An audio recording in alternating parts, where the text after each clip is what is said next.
Welcome to the TBS Get Paid web portal. In this video, we'll show you the various ways to submit a new schedule. There are many ways to create a new schedule. Once logged in, you'll be taken to your dashboard.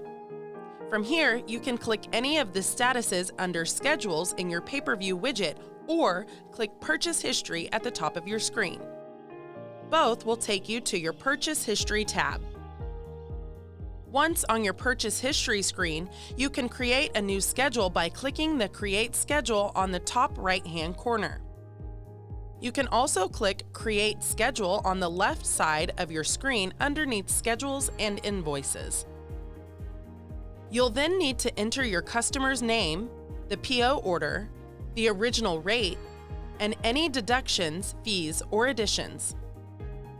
You can drag and drop your supporting paperwork into the gray box underneath or click Browse to upload your documents. You can add another load to the schedule by clicking Add Load at the bottom of the screen.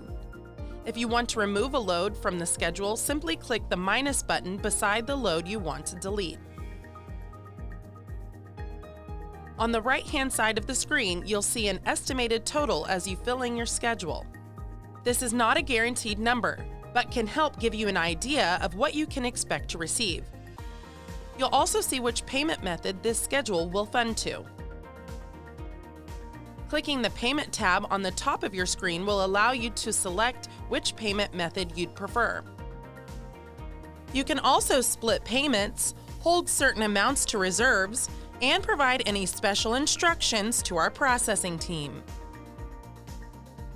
Once you're ready to submit your schedule, click Create Schedule on the right-hand side of your screen.